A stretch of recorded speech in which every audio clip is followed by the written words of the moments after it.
Hello മക്കളെ, ഈ വീഡിയോയിൽ നമ്മൾ SSLC ഇംഗ്ലീഷിലെ ഫസ്റ്റ് ചാപ്റ്ററായ very old man with enormous wings എന്ന് പറഞ്ഞ ചാപ്റ്ററിന്റെ ക്വിക്ക് സമ്മറിയാണ് നോക്കാൻ പോകുന്നത്. ഈ ചാപ്റ്ററൊക്കെ പരീക്ഷയ്ക്ക് പഠിക്കേണ്ട ആവശ്യമുണ്ടോ എന്ന് നിങ്ങൾ ആലോചിക്കുന്നുണ്ടെങ്കിൽ മക്കളെ, എല്ലാ ഡിസ്കോഴ്സും, അത് ഡയറി എൻട്രി ആയിക്കോട്ടെ, ലെറ്റർ ആയിക്കോട്ടെ, റൈറ്റപ്പ് ആയിക്കോട്ടെ, നെറേറ്റീവ് ആയിക്കോട്ടെ, എന്ത് ആയിക്കോട്ടെ, എല്ലാം ചാപ്റ്റർ ബേസ്ഡ് ആയിരിക്കും. സോ ഈ സമ്മറി ഒന്ന് പഠിച്ചു വെക്കുക. ഫുൾ ചാപ്റ്റർ നിങ്ങൾ വായിച്ചില്ലെങ്കിലും കുഴപ്പമില്ല, നിങ്ങൾക്ക് വേണ്ടുള്ള കാര്യങ്ങളൊക്കെ കിട്ടും, ഇൻക്ലൂഡിങ് ക്യാരക്ടർ സ്കെച്ചിന് വരെയുള്ള ഡീറ്റെയിൽസ് വരെ നിങ്ങൾക്ക് കിട്ടുന്നതായിരിക്കും. അപ്പോൾ നമുക്ക് ഒട്ടും ടൈം വേസ്റ്റ് ചെയ്യുന്നതിന് നേരെ നമ്മൾ ചാപ്റ്ററിലേക്ക് കിടക്കാൻ പോവാണ്. വീഡിയോ നിങ്ങൾക്ക് യൂസ്ഫുൾ ആയെങ്കിൽ കമന്റ് ബോക്സിൽ ഒരു കമന്റെങ്കിലും കമന്റ് ചെയ്യുക, എല്ലാ ഫ്രണ്ട്സിനും എന്ത് ചെയ്യുക, ഈ വീഡിയോ ഒന്ന് ഷെയർ ചെയ്ത് കൊടുക്കാം. ഓക്കെ, അപ്പോൾ നമുക്ക് ഈ ചാപ്റ്റർ എന്താ സംഭവിക്കുന്നത് പെട്ടെന്ന് മനസ്സിലാക്കാം. The light is weak even at noon. ഉച്ചയായിട്ട് എന്താണ്, മൊത്തത്തിൽ പ്രകാശമൊന്നും ഇല്ല, ഒരു ഇരുണ്ട, ഒരു സ്റ്റോമി, ഒരു ക്ലൗഡി എൻവയോൺമെൻ്റ് ആണ് അല്ലേ, മൂടൽ എന്താണ്, ക്ലൗഡ്സ് ഒക്കെ ഉള്ള ഒരു അന്തരീക്ഷമാണുള്ളത്. വെൻ പെലായോ, ഈ ചാപ്റ്ററിലെ മെയിൻ ക്യാരക്ടറാണ് പെലായോ എന്ന് പറഞ്ഞ ഒരു മനുഷ്യൻ, സീസ് something moving and groaning at the back of his courtyard. Courtyard എന്ന് പറഞ്ഞാൽ നടുമുറ്റം. ഇപ്പം നടുമുറ്റത്തിൽ എന്തോ ഒരു സാധനം എന്താണ് കിടന്നിട്ട് ഇങ്ങനെ അനങ്ങുന്നുണ്ട്. ഗ്രോണി എന്ന് പറഞ്ഞാൽ ഇങ്ങനെ എന്ന് പറഞ്ഞ ശബ്ദം ഉണ്ടാക്കുന്നു അല്ലേ, എന്തോ വയ്യായിക മൂലം നമ്മൾ ഉണ്ടാക്കുന്ന ഒരു എന്താണ് ഞരങ്ങുക എന്നൊക്കെ പറയില്ലേ, ആ ഒരു ശബ്ദം ഉണ്ടാക്കുന്ന എന്തോ ഒരു സാധനമുണ്ട്. He goes close and finds a very old man, പ്രായമുള്ള മനുഷ്യൻ, lying face down in the mud. ആ ഒരു ചെടിയിൽ ഇങ്ങനെ തല ഇങ്ങനെ താഴ്ത്തി വെച്ചിട്ട് ഒരു പ്രായമായുള്ള ഒരു മനുഷ്യനെ ഇയാൾ കണ്ടു. The man tries hard but he cannot get up. അപ്പോൾ കഷ്ടപ്പെട്ട് നോക്കിയിട്ടും അയാൾക്ക്, ആ മനുഷ്യന് എണീക്കാൻ പറ്റുന്നില്ല. ബിക്കോസ് എന്തുകൊണ്ടാണ്, ഹിസ് ഇനോർമസ് വിങ്സ്, അയാൾക്ക് ചിറകുകളുണ്ട്. അപ്പോൾ അയാൾ സാധാരണ മനുഷ്യനൊന്നുമല്ല, ചിറകൊക്കെ ഉള്ള ഒരു പ്രത്യേക തരം മനുഷ്യനാണ്. ഹോൾഡ് ഹിം ഡൗൺ, അതിങ്ങനെ വലുതായതുകൊണ്ട് അയാൾക്ക് എണീക്കാൻ പറ്റുന്നില്ല. ഹീ ലുക്സ് പിറ്റിഫുൾ, അയാൾ കണ്ടിട്ട് ഭയങ്കര പരിതാപകരമായുള്ള അവസ്ഥയിലാണ് അയാൾ ഉള്ളത്. He's dressed like A rack picker. ഇപ്പോൾ റോഡിലൊക്കെ എന്താണ് ഈ ഒരു വേസ്റ്റ് ഒക്കെ എടുക്കുന്ന ആൾക്കാരെ, അല്ലെങ്കിൽ എന്താണ് അപ്പുറത്തും കിടക്കുന്ന ഒരു ബോട്ടിലൊക്കെ എടുക്കുന്ന ആൾക്കാരെ പോലെ എന്താണ് ഭയങ്കര എന്താണ് ഈ ചുളുങ്ങിയ, ഈ എന്താണ് കീറിയ ഡ്രസ്സിലൊക്കെയാണ് ഇയാളുടെ മൊത്തത്തിലുള്ള ഈ അറ്റയർ. അപ്പോൾ ഇതൊക്കെ ക്യാരക്ടർ സ്കെച്ച് വന്നു കഴിഞ്ഞാൽ, ഈ ഓൾഡ് മാൻ്റെ ക്യാരക്ടർ സ്കെച്ച് പോലെ വന്നു കഴിഞ്ഞാൽ നിങ്ങളൊന്ന് പഠിച്ചു വെച്ചേക്കാം. He has a bald head, അപ്പം തല എന്തായിരുന്നു, മൊട്ടയായിരുന്നു. With a few faded hairs, കുറച്ച് മുടികളൊക്കെ ഉണ്ടായിരുന്നുള്ളൂ. ആൻഡ് വെരി ഫ്യൂ ടീത്ത്, പല്ലൊന്നും കാര്യമായിട്ട് ഉണ്ടായിരുന്നില്ല. And his huge dirty half plucked എന്ന് പറഞ്ഞാൽ പറിച്ചെടുത്ത. അപ്പോൾ ഈ വിങ്സ് എന്ന് പറഞ്ഞാൽ നല്ല ഭംഗിയുള്ള വിങ്സ് ഒന്നും അല്ല, കുറേ എന്താണ് അതിലെ തൂവലൊക്കെ ആരൊക്കെ പറിച്ചെടുത്തിട്ടുണ്ട് അല്ലെ, പറഞ്ഞു പോയിട്ടുണ്ട്. Half plugged wings R stuck in the mud. അത് ഈ ചെളിയിൽ എന്താണ് ഇങ്ങനെ കുഴിഞ്ഞു പോയിട്ടുണ്ട്, സ്റ്റക്കായി പോയി. ക്യാരക്ടർ സ്കെച്ചിൽ പല ഡീറ്റെയിൽസും നിങ്ങൾക്ക് ഇവിടെ കിട്ടിയിട്ടുണ്ടാവും. ഓക്കെ, ഒന്ന് ഓർത്ത് വെച്ചേക്ക് കേട്ടോ. ഇതിന് എന്താ സംഭവിക്കുന്നത്, Pelayo runs and brings his wife Elisenda എന്ന് പറഞ്ഞ വൈഫിനെ എന്ത് ചെയ്യുന്നു, ഓടി വിളിച്ചു കൊണ്ടിരുന്നു. Who is putting compresses on their sick child. അപ്പം അവരുടെ കുട്ടിക്ക് എന്താണ്, എന്തോ പനി എന്തോ ആണ്. അപ്പോൾ ആ തലയിലൊക്കെ ഇങ്ങനെ മറ്റേ എന്താണ് പനി വരുമ്പോൾ നമ്മൾ വെക്കൂലേ വെറ്റ് ക്ലോത്ത്, അതൊക്കെ വെച്ചിട്ട് കംപ്രസസ് എന്ന് പറഞ്ഞ സാധനമൊക്കെ ഇങ്ങനെ വെച്ചിട്ട് എന്താണ് ഇങ്ങനെ ആ കുട്ടീനെ പരിപാലിക്കുകയാണ്. അപ്പോൾ എലിസിൻഡ ഓടി വരുന്നു. They speak to the old man. അപ്പോൾ ഈ ഓൾഡ് മാനോട് സംസാരിക്കുന്നു, നിങ്ങൾ ആരാണെന്ന് അങ്ങ് ചോദിക്കുന്നു. But he answers in a strange language, in a strong sailor's voice. അപ്പോൾ കപ്പലിലേക്ക് യാത്ര ചെയ്യുന്ന ആൾക്കാരുടെ എന്തോ ഒരു ഭാഷയിൽ അയാൾ പറയുന്നു, ഇവർക്ക് കാര്യമായി ഒന്നും മനസ്സിലാവുന്നില്ല.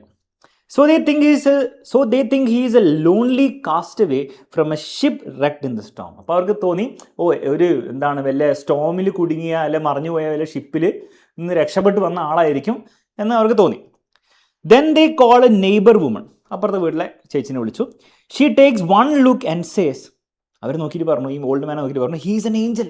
ഇത് സാധാരണ മനുഷ്യനൊന്നുമില്ല, ഇത് മാലാഖയാണ്, അല്ലെ ഏഞ്ചൽ ആണെന്ന് പറഞ്ഞു. She says he came for the sick child but the rain knocked him down because he's old. അപ്പം നിങ്ങളുടെ കുട്ടീനെ അസുഖം മാറ്റാൻ വേണ്ടി ദൈവം അയച്ച മാലാഖയാണ്. പക്ഷേ പെട്ടെന്ന് എന്താ മഴ പെട്ടെന്ന് വന്നപ്പോഴത്തേക്കും ഇയാൾ എന്താണ് പ്രായമായുള്ള മനുഷ്യനല്ലേ. അപ്പോൾ മഴ വന്നപ്പോഴത്തേക്ക് പറന്ന് വന്നെനിക്ക് മഴ വീണപ്പോഴത്തേക്കും അയാൾ ഉരുണ്ട് വീണതാണെന്ന് നെയ്ബർ ലേഡി പറഞ്ഞു. എന്താണെന്ന് ആലോചിക്കണം. പെലായോ പേടിച്ചു. Pelayo is afraid. He watches the old man all afternoon with a club എന്ന് പറഞ്ഞാൽ വടി കേട്ടോ, ഇൻ ഹിസ് ഹാൻഡ്. അപ്പോൾ പേടിച്ചിട്ട് ഒരു വടിയും പിടിച്ചിട്ടാണ് ഇങ്ങനെ നിൽക്കുന്നത് ഇയാളെ നോക്കിക്കൊണ്ട്. And before going to bed he locks him up with the hens in the chicken coop. കോഴിക്കൂട്ടിൽ കൊണ്ടുപോയിട്ട് ബാക്കിയുള്ള കോഴികളുടെ കൂടെ ഈ ഓൾഡ് മാനെ പിടിച്ചിട്ടു, ലോക്ക് ചെയ്തു. Soon after their child wakes up without fever and ask for food. പെട്ടെന്ന് നോക്കുമ്പോൾ അടുത്ത ദിവസം കുട്ടി എന്ത് ചെയ്യുന്നു, കുട്ടിയുടെ അസുഖമൊക്കെ മാറി, പനിയൊക്കെ മാറി, കുട്ടി എണീറ്റ് വരുന്നു. The couple now feel kind. അപ്പോൾ കപ്പിളിന് സംശയം വന്നു, ഇത് ശരിക്കും ഇത് ഏഞ്ചൽ തന്നെ ആയിരിക്കും, ഇത് വന്നതുകൊണ്ടാണ് ഈ ഏഞ്ചൽ അഥവാ ഓൾഡ് മാൻ രണ്ട് സെയിം ആട്ടോ വന്നതുകൊണ്ടായിരിക്കും നമ്മുടെ കുട്ടിയുടെ അസുഖം മാറിയെന്ന് അവർക്ക് മെല്ലെ ബോധ്യമായി തുടങ്ങി. അപ്പോൾ അവർ മെല്ലെ എന്ത് ചെയ്യുക, ഇയാളോട് കുറച്ചുകൂടി കൈൻഡായി. They decide to put the angel on a raft, ഒരു ചെറിയ തോണിയിലിട്ടിട്ട് with food and water for 3 days and send him out to the sea. അപ്പോൾ കുറച്ച് ഭക്ഷണവും കാര്യങ്ങളൊക്കെ വെച്ചിട്ട് എന്താണ് കടലിലേക്ക് വീണ്ടും തിരിച്ചയക്കാൻ വേണ്ടി തീരുമാനിച്ചു.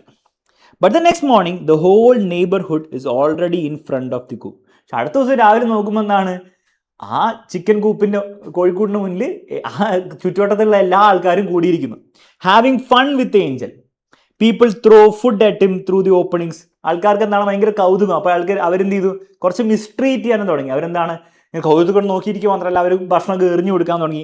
As if he were not a supernatural creature but a circus animal. ഇപ്പോൾ സൂപ്പർ നാച്ചുറൽ ക്രീച്ചറിനെ പോലെ കാണുന്നതിന് പകരം അവർ സർക്കസ് ആനിമലിനെ പോലെ ഇങ്ങനെ ഇട്ടിട്ട് അയാളെ ട്രീറ്റ് ചെയ്യാൻ തുടങ്ങി. Elisenda charges 5 cents from each visitor. അപ്പോൾ എലിസിൻ്റെയും ഇപ്പോൾ എല്ലാവരും കൂടെ ഒരു ഓപ്പർച്യൂണിറ്റി ആയിരിക്കും, ബിസിനസ് ഓപ്പർച്യൂണിറ്റി കണ്ടിട്ട് എല്ലാ വിസിറ്ററിനും എടുത്തും 5 രൂപയ്ക്ക് 5 രൂപയല്ല 5 സെൻറ്റിന് ടിക്കറ്റ് വാങ്ങണം എന്നുള്ള രീതിയിലാക്കി. Money comes in and the poor couple become rich. അവർ പൈസക്കാരായി മാറി. And build a fine new house, ഒരു വലിയൊരു വീടും പണിതു. The old man bears everything in silence. ആ ഒരു ഓൾഡ് മാൻ എന്താണ് എല്ലാം ഇങ്ങനെ കഷ്ടപ്പെട്ട് ഇങ്ങനെ സഹിക്കുകയായിരുന്നു. He never complains and never fight back. ഒന്നും തിരിച്ച് അയാൾ ചെയ്തിട്ടില്ല.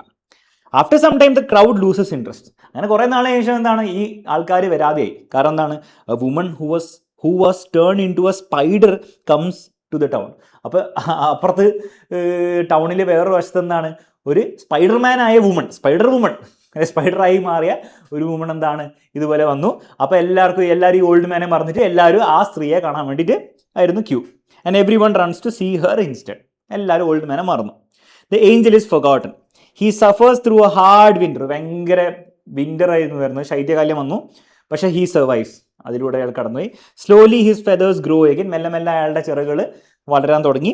One day he flies away clumsily over the sea. കഷ്ടപ്പെട്ടിട്ടാണെങ്കിലും ഇങ്ങനെ അയാൾ പറന്ന് അങ്ങ് പോവുകയും ചെയ്തു. Elisenda watches him go and feels only relief. എലിസൻഡയ്ക്ക് ഒരു സമാധാനം ഉണ്ടായത് because he was no longer a trouble in her life. അവളുടെ ലൈഫിൽ ഒരു ബുദ്ധിമുട്ട് അല്ല, ഒരു ബുദ്ധിമുട്ട് നമ്മൾ ഒഴിവായി കിട്ടിയില്ലേ, അതുകൊണ്ടുള്ള റിലീഫാണ്, അല്ലാണ്ട് സഹതാപത്തിൻ്റെ റിലീഫൊന്നും അല്ല. അപ്പോൾ ഒരു ചൂഷണത്തിൻ്റെ ഒരു ചാപ്റ്ററാണ് അല്ലേ. എങ്ങനെയാണ് ഒരു നല്ല കാര്യം അല്ലെങ്കിൽ ഒരു ആളെ ചൂഷണം ചെയ്ത് മറ്റുള്ളവർ പൈസ ഉണ്ടാക്കുക, മാത്രമല്ല ബാക്കിയുള്ളവരെങ്ങനെയാണ് മിസ്ട്രീറ്റ് ചെയ്യുക, അതിൻ്റെയൊക്കെ ഒരു ചാപ്റ്ററാണ്. ഈ ചാപ്റ്ററിൻ്റെ ബേസിക് ഡീറ്റെയിൽസ് നിങ്ങൾക്ക് മനസ്സിലായി വിചാരിക്കുന്നു. ഈ ചാപ്റ്റർ വെച്ചിട്ട് ഇനി ക്യാരക്ടർ സ്കെച്ച് വന്നാലും ബാക്കിയുള്ള ഈ ചാപ്റ്റർ വെച്ചുള്ള റൈറ്റപ്പ് വന്നാലും എന്ത് വന്നാലും ചെയ്യാൻ വേണ്ടിയിട്ടുള്ള കണ്ടന്റ് നിങ്ങളുടെ മനസ്സിലുണ്ടല്ലോ. എന്താണ് ഈ ചാപ്റ്റർ സംഭവിച്ചത്, ഇത്രയേ ഉള്ളൂ, ഇതിൽ കൂടുതലൊന്നുമില്ല. നിങ്ങൾ ഫുൾ ടെക്സ്റ്റ് ബുക്ക് വായിച്ചാലും ഇത്ര തന്നെ നിങ്ങൾക്ക് അവിടെ നിന്ന് കിട്ടാൻ പോകുന്നുള്ളൂ. എക്സ്ട്രാ കുറേ ഡീറ്റെയിൽസ് ഒന്നും കിട്ടില്ല. സോ ഇത്രയും കാര്യങ്ങൾ നിങ്ങളൊന്ന് ഓർത്ത് വെക്കുക. ജസ്റ്റ് വേണം ഒന്നും കൂടി എക്സാമിന് പോകുന്നതിന് മുമ്പ് എന്ത് ചെയ്യുക, 2x ഇട്ടിട്ട് ഈ വീഡിയോ ഒന്നും കൂടി കണ്ടു കഴിഞ്ഞാൽ ഈ ചാപ്റ്ററിൽ ഒരു ഡീറ്റെയിൽസ് പോലും നിങ്ങൾ മറക്കില്ല. ക്ലിയർ ആണല്ലോ മക്കളെ? വീഡിയോ യൂസ്ഫുൾ ആയെങ്കിൽ ഒന്ന് ലൈക്ക് അടിക്കുക, കമൻറ്റ് ബോക്സിൽ കമൻറ്റും ചെയ്യുക, ഫ്രണ്ട്സിന് എല്ലാവർക്കും ഷെയർ ചെയ്യുക. ഓൾസോ എക്സാം ഇൻ്ററിൻ്റെ ബാച്ചിൽ ഇപ്പോൾ ഓഫർ റൺ ചെയ്യുന്നുണ്ട്.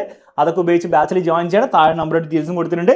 എല്ലാ ചാപ്റ്ററും എല്ലാ സബ്ജക്റ്റും സൂപ്പറായിട്ട് നിങ്ങൾക്ക് എന്ത് ചെയ്യാം, നമ്മുടെ ബാച്ചിൽ നിന്ന് പഠിക്കാവുന്നതാണ്. ഓക്കെ, അപ്പോൾ all the best, bye bye.